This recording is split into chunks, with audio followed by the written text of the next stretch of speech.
നമ്മുടെ കല്യാണം നമ്മൾ നിയന്ത്രിക്കണം. നമ്മുടെ കുട്ടികളെ നമ്മളാണ് ഒരുക്കേണ്ടത്.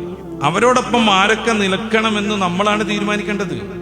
ഏതൊക്കെ രീതിയിലാണ് ഫോട്ടോക്ക് പോസ്റ്റ് ചെയ്യേണ്ടത്, ആ പോസ്റ്റ് ചെയ്യുന്നതിന്റെ തന്നെ ഗുണം എന്താണെന്നുള്ളത് നമ്മളാണ് തീരുമാനിക്കേണ്ടത്. വിവാഹവും വിവാഹത്തിന്റെ അനുബന്ധമായി നടക്കുന്ന വികൃതികളുമാണ് നമ്മൾ സംസാരിക്കുന്നത്. അതിന്റെ അപ്പുറമുള്ള തോന്നിയാസങ്ങളിലേക്കൊന്നും ഞാൻ പോകുന്നില്ല.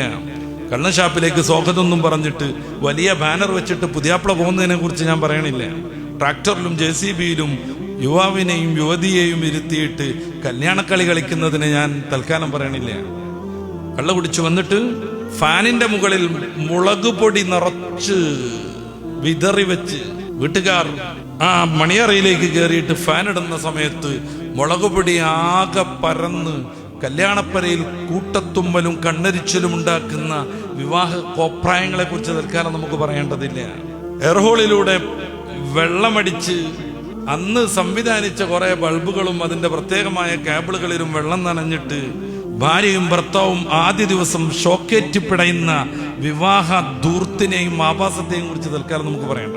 ഇതല്ല നമ്മുടെ വിവാഹം. ഇങ്ങനെ ആവരുത് നമ്മുടെ വിവാഹം. തന്റെ ഇടമുള്ളവർ ഒരുമിച്ച് കൂടണം. അജാതി ആഭാസങ്ങളുമായിട്ട് ഇവിടെ വന്നിട്ടുണ്ടെങ്കിൽ കാലൊടിച്ചു വിടുമെന്ന് ശക്തമായ ഭാഷയിൽ പ്രതികരിക്കണം.